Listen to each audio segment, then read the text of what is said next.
Assalamualaikum warahmatullahi wabarakatuh. Hari ini kami akan membuat satu pembentangan yang telah diberikan mengenai akidah Islam dan pembangunan. Kita mulakan dari soalan 5. Akidah Islamiah adalah teras keagamaan umat Islam. Jelaskan kepentingan beriman kepada Ar-Rasul di dalam meningkatkan mutu kerja dan perjuangan berterusan di dunia dan di akhirat. Maksud beriman kepada Rasul. Beriman kepada Rasul merupakan rukun iman yang keempat. Semua Muslim wajib beriman kepada 25 Rasul yang disebut dalam Al-Quran. Mereka yang mengingkari salah seorang Rasul akan terbatal imannya. Kepentingan beriman kepada Rasul dalam meningkatkan mutu kerja. Yang pertama, melahirkan sikap jujur dalam diri kerana mencontohi sifat amanah Rasul. Kesannya, individu tersebut dapat melaksanakan tanggungjawab dengan lebih berkesan. Yang kedua, menyampaikan perkara yang benar kerana mencontohi sifat sidik Rasul. Kesannya, mereka saling bekerjasama dalam melaksanakan sesuatu tugasan. Kepentingan beriman kepada Rasul dalam perjuangan berterusan di dunia dan di akhirat. Yang pertama, amanah melaksanakan perintah Allah dan meninggalkan larangannya. Yang kedua, maksiat atau kemungkaran dapat dicegah dengan lebih berkesan. Dan yang terakhir, semua umat Islam dapat melaksanakan syariat Allah dengan lebih sempurna. Kesan sekiranya beriman kepada Rasul terhadap individu. Yang pertama, mendapat hidayah Allah Subhanahu Wa Taala. Yang kedua, dapat meningkatkan ketakwaan dalam diri. Dan yang terakhir, mencintai Rasul lebih dari diri sendiri dan keluarga. Kesan beriman kepada Rasul terhadap masyarakat. Membina masyarakat yang taat pada Allah, Rasul dan pemimpin. Yang kedua, masyarakat lebih mengutamakan ukhuwah Islamiah. Dan yang terakhir, masyarakat dapat mengamalkan konsep amar ma'ruf nahi mungkar. Keimanan adalah peningkatan jati diri dengan amal ibadat. Huraikan fenomena naik turunnya iman seseorang Muslim. Fenomena turunnya iman seseorang, yang pertama, melakukan kederhakaan dan amalan berdosa. Jadi, di kalangan orang derhaka, ada orang yang melakukan dosa secara berterusan. Jika seseorang itu melakukan dosa, maka dosa itu akan menjadi kebiasaan yang sukar untuk ditinggalkan. Seterusnya, menjadikan hatinya keras daripada merasai kesan buruk apabila melakukan perkara yang berdosa. Yang kedua, tidak tekun dan hilang khusyuk dalam beribadah.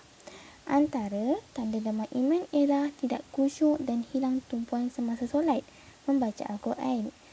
Boleh jadi doa yang dibaca hanya terbatas kepada doa-doa tertentu sahaja, maka ia tidak merasa perlu untuk memikirkan makna-makna doa. Fenomena naiknya iman seseorang, yang pertama as-sunnah. Hal ini bersebab bertambah iman yang terpenting dan bermanfaat kerana ilmu menjadi sarana beribadah kepada Allah. Yang kedua, berusaha bersungguh-sungguh melakukan amalan soleh dengan ikhlas. Hal ini kerana semua amalan yang dilaksanakan secara ikhlas akan menambahkan iman. Iman bertambah dengan pentambahan amalan, ketaatan dan banyaknya ibadah. Jelaskan bagaimanakah ini terjadi dan apakah strategi-strategi meningkatkan keimanan. Okey, bagaimana terjadinya turunnya iman seseorang ialah menjauhi lingkungan yang sudah tercipta iklim keimanan hingga jangkakan waktu yang lama. Contohnya adalah kita meninggalkan teman-teman yang berjuang di jalan Allah untuk waktu yang lama kerana sebuah tugas. Maka inilah akan membuat iman kita merosot kerana jauh dari teman yang selalu mengingatkan Allah. Yang kedua, menjauhi pelajaran dan keteladanan yang baik. Seseorang yang berguru dengan orang yang soleh, maka dia dapat ilmu yang bermanfaat, amal yang soleh dan iman yang kuat. Andai kata dia menjauhi hingga sekian lama, maka hatinya akan keras. Strategi meningkatkan keimanan ialah memperbaiki solat, kerana solat mencerminkan keimanan dan ketakwaan. Yang kedua, mempelajari ilmu pengetahuan. Membaca dan mempelajari sesuatu ilmu membuatkan kita menjadi teruja, kerana ilmu di dunia ini segalanya milik Allah. Yang ketiga, menjalankan perintah Allah secara konsisten. Contohnya, ibadah puasa sebagai bentuk pelatihan diri. Kita tidak dapat merasakan manfaat puasa terhadap kesihatan jika tidak merasakan sendiri. Konklusinya, semakin tinggi dan sering kita melaksanakan perintah Allah, maka semakin tinggi pula kita merasakan kebermaknaan akan nilai-nilai Islam dan kebermanfaatannya bagi diri kita. Jelaskan maksud bid'ah dan khurafat. Okey, untuk bid'ah, sesuatu yang baru direka atau yang baru diada-adakan yang tidak pernah wujud di dalam Al-Quran dan juga Al-Sunnah. Untuk khurafat pula, kepercayaan karut atau tahyul yang diada-adakan. Seterusnya, khurafat moden dalam masyarakat Melayu. Contoh khurafat ialah membuang anjak, memuja kubur, santau, susuk dan juga pukau. Punca berlakunya khurafat, pertama, tidak mempunyai asas yang kukuh di dalam pengetahuan agama. Kiranya bila kita kurang ilmu agama, kita mudah terpengaruh kepada benda-benda yang mengarut seperti khurafat. Seterusnya, terikut-ikut dengan amalan yang sedia ada kerana menyangka amalan itu adalah betul. Bila kita tahu ataupun kita tengok orang lain buat benda tu, kita kurang ilmu agama. Jadi kita akan rasa, oh benda ni betul, boleh buat. So, kita buat juga. Seterusnya, mempelajari daripada manusia yang tidak bertanggungjawab. Contohnya, seseorang tu dia telah melakukan satu benda khurafat, contohnya memuja kubur. Jadi, dia telah mengajar orang lain untuk membuat benda yang sama. Kiranya orang tu tidak bertanggungjawab kerana telah mengajar orang lain benda yang salah. Kesan daripada khurafat ini pula, dia dapat merosakkan akidah seseorang. Seterusnya, menambahkan amalan bid'ah. Kerana maksud bid'ah ialah sesuatu yang direka yang tidak pernah wujud di dalam Al-Quran dan As-Sunnah. Contohnya memuja kubur. Memuja kubur tidak pernah hadir dalam Al-Quran maupun As-Sunnah. Kiranya benda tu, khurafat ini adalah salah satu benda bid'ah. Dan yang terakhir ialah tidak bertawakal kepada Allah. Bila kita membuat sesuatu benda amalan khurafat, kita tidak berserah kepada Allah. Kita mempercayai selain daripada Allah. Contohnya, bila kita memuja kubur, hajat kita akan tercapai. So, di situ kita tidak bertawakal kepada Allah. Kita tidak berserah kepada Allah. Kita mempercayai benda selain daripada Allah. Benda itu salah. Poin yang terakhir, bagaimanakah ingin memulih akidah mereka? Yang pertama, setiap Muslim ialah saudara. Jadi, kita seharusnya mengambil peduli dan memainkan peranan masing-masing bagi membantu menyelamatkan akidah mereka. Kiranya, bila kita tahu orang tu telah melakukan amalan khurafat. Kita sebagai seorang Muslim, kita kena bantu untuk tarik balik dia ke jalan yang benar.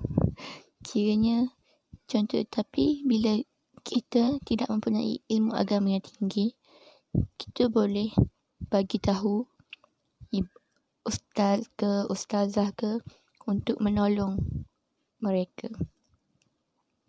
Seterusnya, membendung pencemaran akidah Islam melalui majlis-majlis agama yang diadakan di masjid atau di sekolah. Bila kita adakan majlis agama, mungkinlah remaja kurang akan pergi berminat dengan majlis-majlis agama ni. Tapi bila kita adakan di sekolah dan lakukan ia sebagai program wajib, semua pelajar wajib hadir, benda ni sekaligus dapat membendung sedikit demi sedikit pencemaran akidah Islam. Dan yang terakhir, mereka yang terpesong akidah perlu dipimpin dan diberi perhatian khusus oleh pihak yang bertanggungjawab. Kiranya bila seseorang tu terpesong akidah, dia perlu dipimpin oleh ustaz atau ustazah, kiranya orang yang ilmu agama dia tu tinggi. Bila kiranya untuk guide dia lah, untuk guide dia supaya dia berubah, untuk nasihat dia. So dia perlu diberi perhatian yang khusus. Keruntuhan akidah adalah murtad. Murtad atau turut dipanggil sebagai ridah, bermaksud kembali daripada sesuatu dan menuju kepada sesuatu yang lain daripadanya. Atau dalam kata lain, murtad ialah memutuskan Islam dan memeluk mana-mana agama atau akidah lain atau ajaran sesat dan menyeleweng sama ada dengan niat, perkataan atau perbuatan. Antara impak apabila keluar daripada agama Islam atau dipanggil murtad ialah seseorang yang murtad akan terpisah dengan isteri atau suami dan akad perkahwinan tersebut akan tergantung. Sekiranya pelaku murtad itu kembali kepada Islam dalam tempoh iddah, maka dia boleh bersama-sama semula dengan isteri atau suami tanpa akad yang baharu dan tanpa rujuk. Namun begitu, sekiranya dia berterusan murtad sehingga tamat iddah, maka akad perkahwinan itu terfasak bermula tarikh murtadnya. Namun sekiranya selepas itu dia ingin kembali kepada isteri atau suami, maka hendaklah disatukan dengan akad dan mahar yang baru. Selain itu, hak pewarisan antara pelaku murtad dengan keluarganya terputus. Sekiranya salah seorang ahli keluarganya meninggal dunia dan dia masih murtad, maka dia tidak dapat mewarisi harta tersebut. Seterusnya, dari aspek perekonomian, setelah seseorang Islam itu murtad, setelah disahkan seseorang Islam itu murtad, maka segala harta miliknya akan dirampas dan diletak di bawah penguasaan ketua negara dan wakilnya. Jika harta itu perlu diambil untuk urusan perbelanjaan dirinya sebelum dijatuhkan hukuman bunuh, pihak kerajaan boleh mengambil dari hartanya sekadar perlu sahaja. Sekiranya dia bertaubat, memeluk Islam semula, harta tersebut perlu diserah balik kepadanya. Okay. Akhir sekali, dari segi hubungan sosial dengan umat Islam. Okay. Pelaku murtad ini akan dipandang serong oleh umat Islam kerana apabila seseorang itu keluar daripada murtad, ya, kita sebagai umat Islam akan berasa takut, akan berasa tidak senang melihat orang itu berpaling kepada agama yang lain.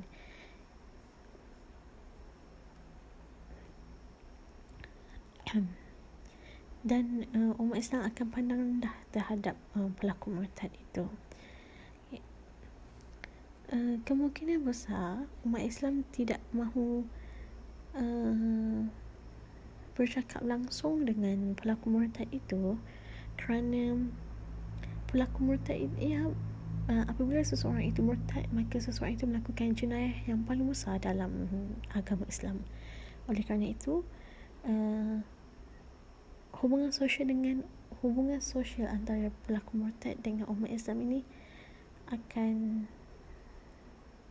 seperti musuh, atau bukan seperti musuh, tetapi akan dipandang hina, akan dipandang kecil dan akan dipandang serong oleh umat Islam. Setakat ini sahaja perbincangan dari kami. Sekian, terima kasih. Assalamualaikum.